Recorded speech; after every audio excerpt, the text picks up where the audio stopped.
And welcome to the Morning Blessings. I'm Tessa-Marie. It is a pleasure and a privilege to be with you guys today. So how are you doing, wonderful, amazing people? Hi, Kia. How are you? What an honor to have you here this morning. Hello, Stacy. It is a pleasure to have you here at this moment in time. It is the Morning Blessings. And hi, Azim. How are you? I hear it's really hot in India. How are you? I'm trusting that your mom and dad are not feeling it too badly. So, yeah, guys, it's a wonderful morning. It's an amazing morning blessing. The topic is discipline. So I have the qualities and the traits of someone who is disciplined, because somebody asked me about being disciplined. So let's start the show. Let's get you guys going. It is a great topic. Thank you, ladies, and thanks, Azim. And here we are, guys. Somebody said to me that, yes, Maria, you're very disciplined. Hi, Loretta, good morning. How did you come to the point where you develop discipline? And I believe that discipline comes from your home life. Discipline is the portion of self-pampered and nourishment, you see? It is, you know. People think it's not. It is. To be pampered. Discipline means you pamper yourself. I'll tell you why. You guys will get it. And nourishment. I grew up in a very disciplined and high-energy household. I went to a very disciplined school at a very early age. Good morning, Lisa. So we're talking about discipline, the qualities and the traits of these people who are disciplined. Hi, Georgie. Good morning. By the way, I had a great workshop today at the non-profit place. It was funny. It was great. There was a family of five kids, a husband and a wife, and was part of that. And that was quite something.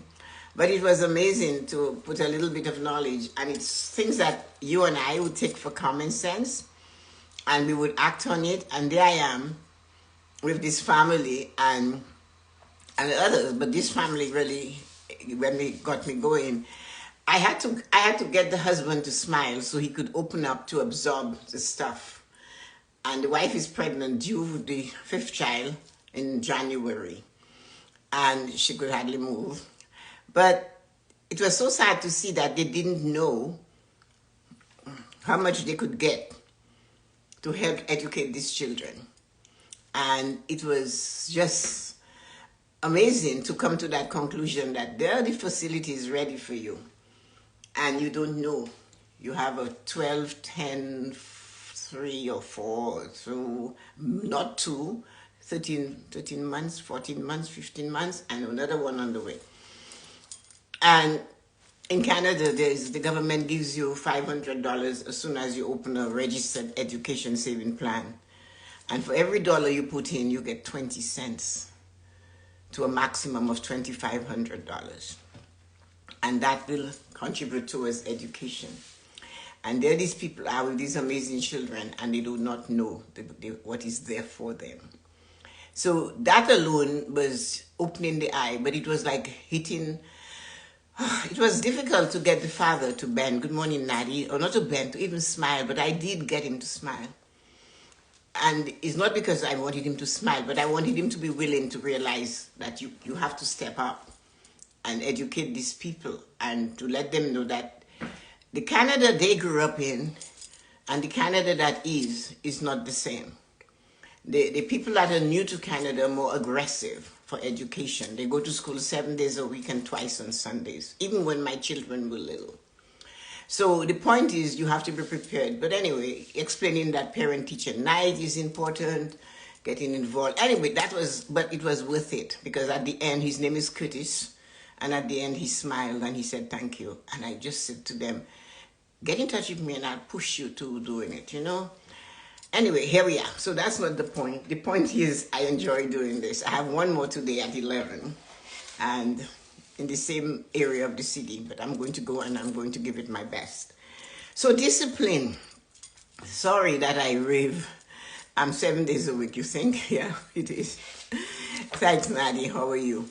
So discipline, somebody said this, everybody believes I am extremely disciplined. Good morning, I'm Nancy. How are you?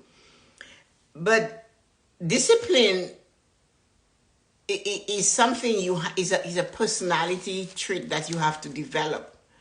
And I got it at an early age, have a father who we call Pharaoh, and a mother who was very diligent and focused on what she had to do. So you did not have an opportunity to be like a leaf in a wind. You had to be on point. And it was just that. You were allowed to play, like we had the greatest life, traveling and playing and having fun. But when it was time to function, you had to function at 110% and nothing less. And if you didn't, you were told or you felt it. Okay? So disciplined people. The one thing that a disciplined, good morning, Lisa, a disciplined person is that they're true to their word. And you're wondering, what does that have to do with it, to being disciplined? A disciplined person honors their word. I came to the point last night because they installed the new internet stuff and it was all messed up. And I stayed up really late and I thought, can I go to do this seminar? And I thought, no, you have to. So I got up at 4:15 as usual, although I didn't go to bed until after 11 because whatever. So here I am because I wanted to make sure the internet was working for today. And I did what I had to do. Good morning, Marina. So being disciplined is you have to be true to your word. I couldn't call these people this morning and tell these people who are running the show that, hey, I can't make it because of that. So, of course, I have no TV. That doesn't matter. I have 2,500 million books I'll read. And the important thing is when you're disciplined, the first thing about discipline is honoring your word. Your word is your bond, they say in the old days. A handshake and your word. I will do it. I will show up. I care for you. I'm going to give you my time. I will do my best. And that is the first trait of a person that is disciplined. And we have hi Marina. Yes, they are beautiful humans, aren't they? And yes, and we have to remember that. And a disciplined person has to develop. Once you honor your word, then you're going to develop how you can avoid what you do not want to do. Because we all know the things we do not want to do, the temptations are always there. Good morning, Yuko. So those temptations, a disciplined person will look at it and they will see where it will lead them. In my goal setting journal and in my gratitude journal, I put it, it's in there. Will my action in this moment take me closer or further away from my dream, goal, and desire? But remember, we do those things without thinking. If we're not conscious and in the moment that, yes, you're reaching for another piece of cake and you want to lose weight. Yes, you're taking another drink and you can hardly stand up. Yes, you're avoiding exercising. You turn around and you press the snooze button. You start off. And then you're like a squirrel. Oh, hi, Ryan, good morning. You're like a rabbit. You see something and you dash for it. Although you're supposed to be on track. And you cannot avoid temptations. My boss is not watching, so I'm not going to do my best. They don't know better. I will pull the wool over their eye. I will show up at the church, a small Christian church, and I'm selling insurance. But I will come in with my briefcase and my suit. They won't notice it because they don't know better. And because I'm in the church, they're going to buy whatever I'm selling, even if they don't need it or they can barely afford it. So you do that. Avoid that temptation of abusing somebody. I had to avoid the temptation today of choosing to say, I'm not going to go.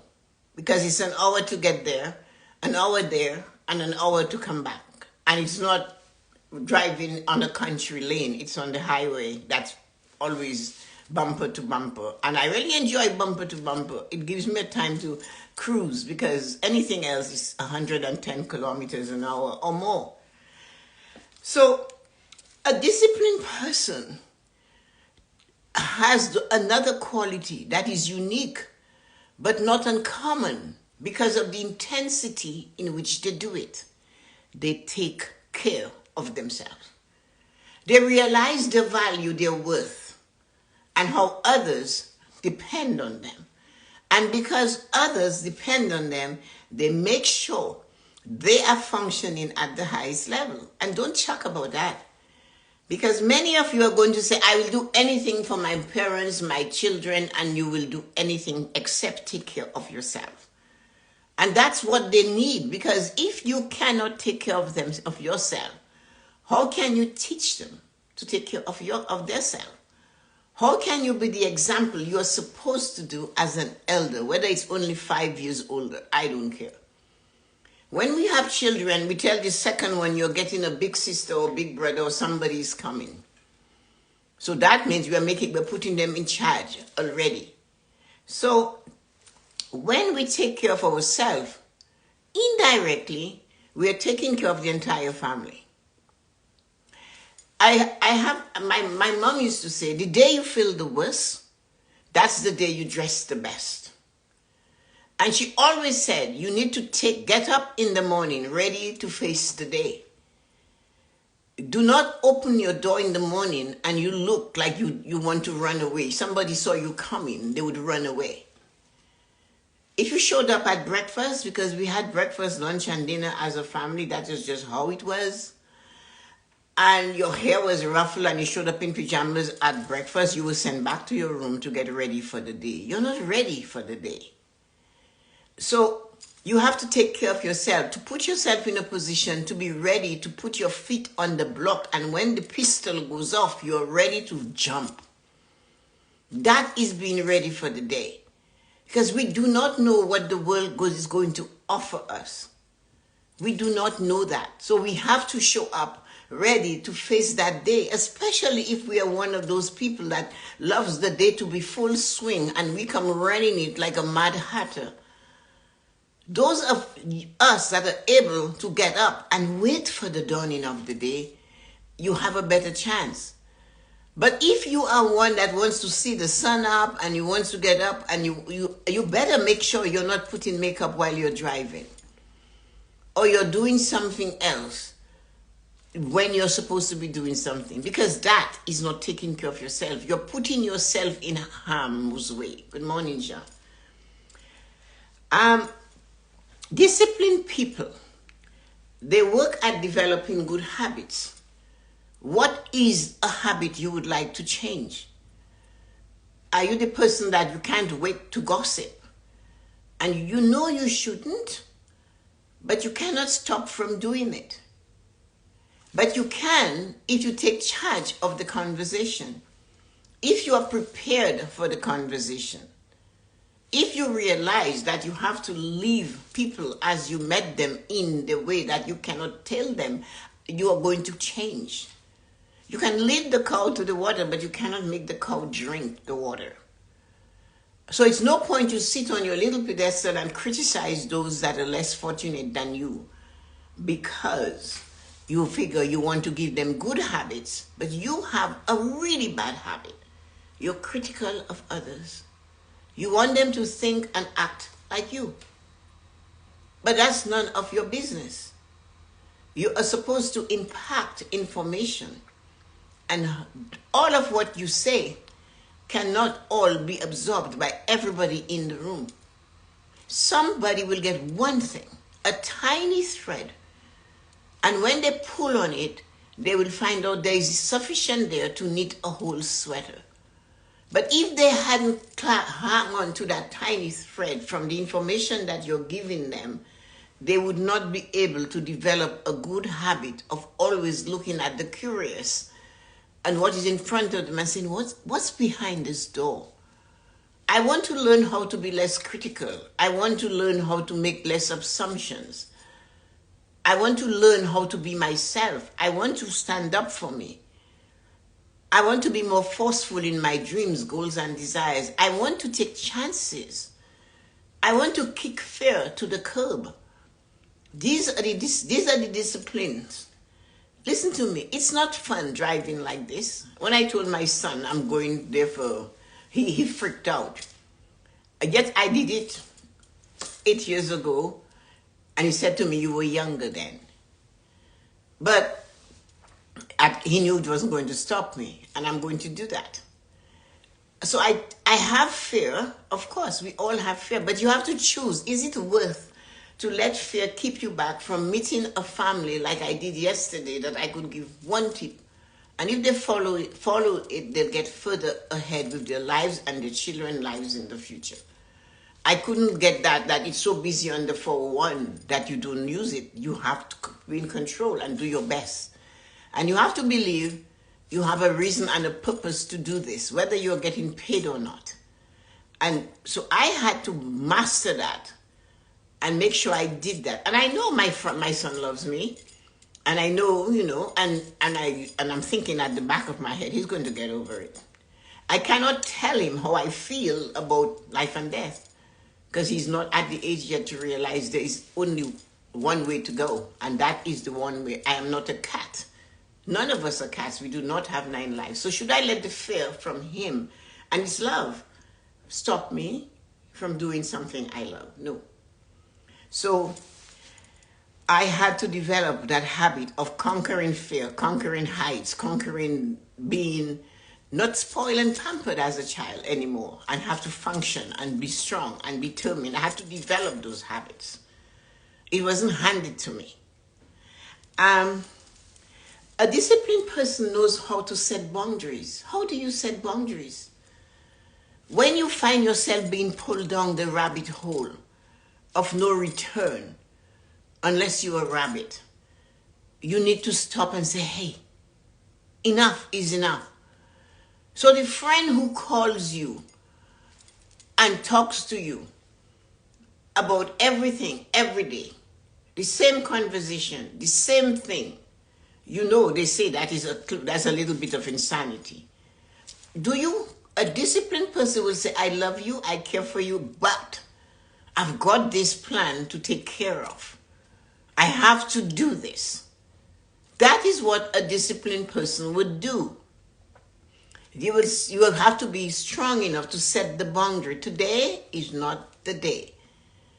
And it's not only with those on the phone, it's the boundaries with those that you work with.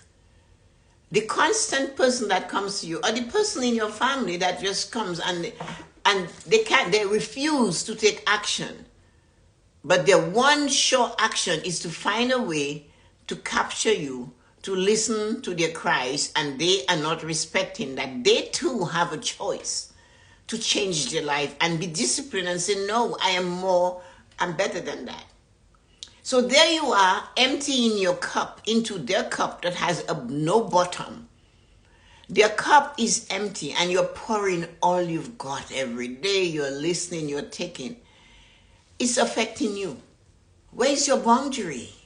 When you're done speaking to them, you want to either jump in the lake, if you can find the lake, or run down the street naked. You don't know which way to go.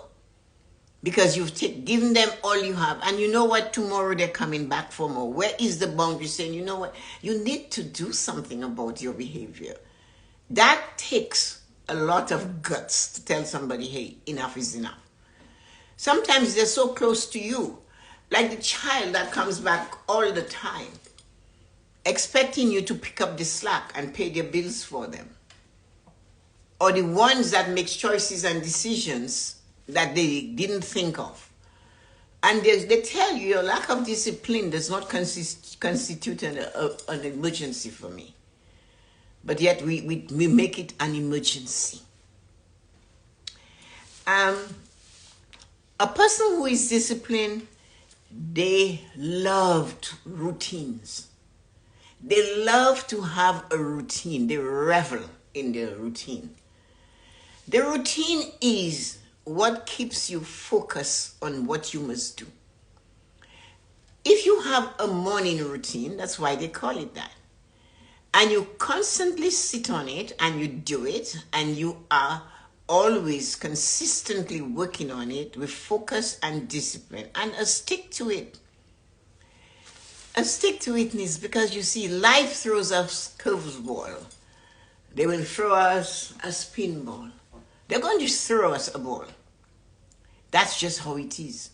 Because we are not alone in the universe. So there are other people's behavior that's going to affect us. So when that happens, do we drop our routine and jump? Or are we like a grasshopper?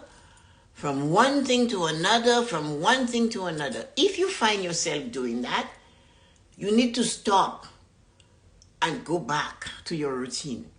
Hold on to the routine that you know works. That's why the weight gaining person who has lost 30 pounds, as soon as the routine of taking care of themselves, avoiding temptations, not setting boundaries, right? Developing a new habit of eating right or not eating stuff that's not good for them. As soon as they got to the 30 pounds they want to lose, they drop the bag of routine and they go back to the old way, yet they expect to keep the weight on. It's not like that. The routine is to keep doing this and enjoying it. That's why a disciplined person revels in the routine. And that's something we must remember. Another thing that they do not let their mood affect their mind. There's a difference, you know. How you feel and what you must do. It was the fear I had last night at 11:30, thinking you're going to get up at 4:15 and you won't be able, it's not going to work. So why don't you call in the morning and cancel? And that was my mood speaking. And my mind said, hell no, you made a promise. So I go back to, I've been true to my word. I have to go. I must go. Because I do not want to leave. I'm only passing through this universe once. And I do not want somebody to say, well, Tessa-Marie did have a topic. She did have a message. But you couldn't count on her to show up. She would find an excuse for not coming. And that is what we have to avoid. And that is when your mind has to control your mood. Your mind will control your mood when you're in a rotten mood and you say, hell no. Because I'm feeling down, like my mom said, today is the day I'm going to dress like I'm the richest woman in the world. My mom ran businesses and she always said, the day I needed a loan from the bank, that's the day I dressed my best. And if you saw me going into the bank, you think I was going in to give the bank a loan, not to ask them for a loan. My attitude, my dress, my behavior, my energy, and my aura, she said my entire being was to get over that mood and use my mind to win. And that is one of the things we have to understand. Because you're feeling lousy, you do not have to carry it on your face. Because the world is falling apart in your life at the moment, you do not have to take it on the street. They don't really care. And no one is coming to fix it for you. I told you guys in 97 how I felt. I only knew one thing. I was only brought up to do one thing, to pray. So I headed to the church to pray and got there and got a talking from the Holy Spirit, a talking. So shut up and sit down. We want to speak to you. And that was, it doesn't matter how you feel inside. Do not let it show on your face. You're a daughter of a king. Walk like you're the daughter of a king. When something is not working for you on the outside, you show. When they ask you, how are you doing? Instead of starting to tell them your sadness or what's going on, smile and say, I am absolutely wonderful. And I adopted it. So I learned from there to take my mood and plus my mom and cover it with my mind and head forward. Now, a disciplined person knows what they want. They know where they want to be. They know where they desire to be. They're like a horse on a race. That's why they put the blinders on. They do not want the horse to look to see where the other horse is or to look back at who is behind you. That's why in a car when you're driving, you have a small rearview mirror, but you have a whole big thing in front of you to see where you're going. It's really 180, right? To see where you're going. So you have to be clear on what it is you desire and stop being afraid of what you desire. You want it, but you're lying to yourself. You're not defining your goals properly. I want to be successful. I want to be this amazing doctor, lawyer, candlestick maker. And when I ask you why, you're telling me all sorts of things except the truth. Tessa-Marie, I want to be wealthy. I want to be rich. I want to have money to do whatever I want for whenever I want. I want to have experiences. I want to do this. Speak the truth. You're not studying and working on becoming this and just to have a degree. What is the point of that? A disciplined person does not care about anything except what they see in front of them, their goal, and they're clear on it. I desired this. And of course, it's not going to come in a week of desire, and saying it is not enough. Take the inspired action. You know what you're looking for. Then do something to guide you. You get the inspiration. Do not think you're that amazing in your mind that, oh, that just comes from me. Well, sometimes just trust your energy, trust your God, you pray, trust the universe, you ask for help, and you get a little inspiration and you think, oh, wow, that's just me. No, it's not you. Follow it because you ask and you shall receive. They clearly define their goal. They live and die by deadlines. I have to do this today. They live and die by deadlines. I must show up today. Right? I have to do this at 7:59. I need to be ready to fire it up and ready to go. That's the deadline. When do you want this done? Today. When do you want to? What time? 15 minutes in the bathroom cleaning the sink and the toilet bowl. Doom, done. 15 minutes somewhere else. 15 minutes taking clothes from the treadmill and putting it where they belong. 15 minutes on the that same treadmill. Deadline. Always, how long is it going to take you to put this together? Do it in that time.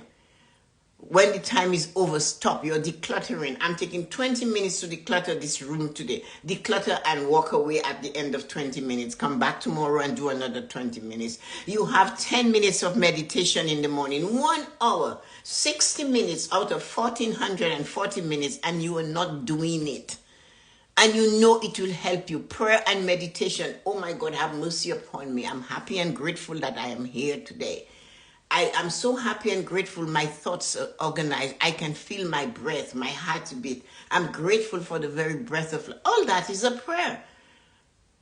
I'm so happy and grateful my children are happy and joyful and healthy. I am happy and grateful. I can move, I can talk. Prayer, 10 minutes of meditation. 10 minutes of walking through that house like you're a person on a mission and stomping your foot into the ground, onto the floor and saying what you're happy and grateful for.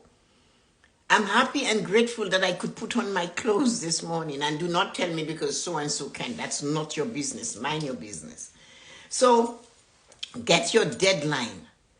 Do your 10 minutes of this, 10 minutes of reading, 10 minutes of visualization, 10 minutes of writing of making your goals clear, 10 minutes of being grateful, 10 minutes of stretching. So they live and die by a deadline. They keep their eyes on the prize. They never are deterred. They hold on to what they desire. By Jove, I'm going to do this. I do not have a choice. I must do this. What is your price? When I say, and I know what I say is bold, and it frightens people, and they don't like it. But when I say I designed my life, I chose it. I planned it. Like I designed the garden that I love. It wasn't the first way I wanted it. That garden has gone through major transformation in the early days. But I designed it. And in the process, I designed other parts of my life. I designed how I wanted to live physically. I designed what was my emotional level going to be. Can I walk away, like Kenny Rogers said? Can I say that I can walk away in this situation and run? I do not have to count my money right here. That is what it is. It's choosing, is it worth it to take that fool on? You should be able to have an emotional balance to say, is it worth it to take that fool on? I need both my eye. They're holding the knife and the blade is pointed at me. That's your boss. So why are you pushing towards the blade knowing fully well they have your paycheck in their hand? And then you didn't know?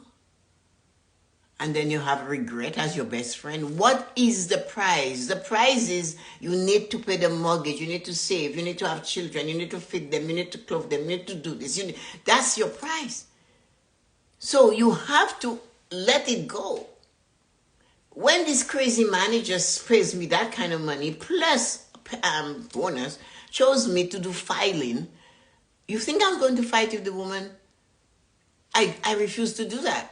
Everybody jumped up and down. I said, no, if they want to pay me that kind of money and have me here doing a $10 an hour job, I don't care. That is their wisdom. That's their brightness. This is their MBA and their ZBA and their QBA all working together. And if that's the best they can do with me, let them knock themselves out. The next day she heard me. That was my answer, loud and clear, purposely prized, so that she would hear me when somebody asked me, why are you doing this? I'm bringing in millions of dollars in business every day. You're paying me a bonus and a salary. And because your friend who is supposed to be filing chooses not to be, you want to pull me away. You took your eye from your eye from the prize. And I had 3 people to feed. So I couldn't afford to move from that. I just say, I'm here 8 to 4, 12 to 8. Let me do what I have to do. And that's how you handle it. So that's when you're disciplined. So when you tell me, how can I be so disciplined? The qualities you have to work on every day.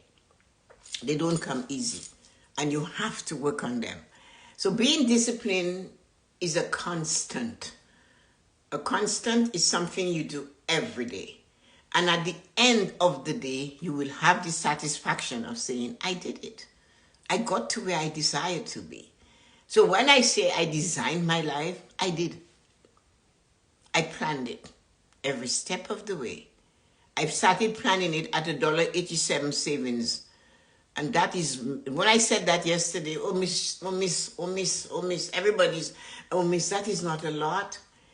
How can you do anything with that? Oh miss, I said, well, you can buy a pack of gum. So you start there. So when I did compound interest on the whiteboard, everybody's lips were touching their chin. Because nobody had taken the time to show them that keep your eyes on the prize, what it is you desire. And if you let it go, it will go. You have to keep it. Anyway, wonderful, amazing people, it has been a privilege and an honor to be here with you today. I am trusting that you got a nugget, a nice black pearl, a golden nugget, a black pearl or pink Canadian diamond, whichever. Make sure you can hold it, and if you don't need it, pass it on to another human being. Take care of yourself. Have a great and amazing day. Let me see who are you hanging on there with me still. Kia, Stacy, Julie, and Nancy, John, Yuko, and Nadi, Georgette, Marina, Lisa, Ryan, and Loretta. Thank you, wonderful, amazing, and brilliant human beings. I got a whole handful of gems, all of them. Pink Canadian diamond from Stacy. I distance myself from the one people. I want to lose weight. I want to be successful. I want to be rich. I want a big house and I want a new car. And they're sitting and with their dress folded between their legs, wanting. Listen to this amazing blessing now. I'm ready to walk. I just did 2 loads of laundry and made all the beds. Oh, you're organized, fired up, and ready to go. Thanks, Jean said it's so good. Fabulous, Stacy said. I'll say my weekends are off when the family is home. Doing what you must do even if you don't feel like it. Thanks, Georgie. That's a good one. Morning routine has changed my life. Thanks, Yuko. I know you talk about it. Stay consistent. Love my morning routine. Wow, good for you. 401 is one of the busiest highway. Yes, it is. But you know what? I've got angels with me and God is on my side, and I respect other drivers and I respect myself. And I just do my best. We all need to set sail just like a boat. It isn't built to stay in the harbor. No, it's not. Send the gossip to the beavers. Gossip is not part of my life. This is amazing. I was guilty of that. I poured into everyone and neglected myself. Well, you cannot pour for an empty cup. To work out after this amazing. Hi, Ryan was here. Wonderful people, love how determined you are. You were last night. I had no choice. I needed to be here this morning. So have a great day. Talk to you guys later. Love you. Bye, everybody. See you on the other side of time. I'll let you know how today went tomorrow morning. Have a great day.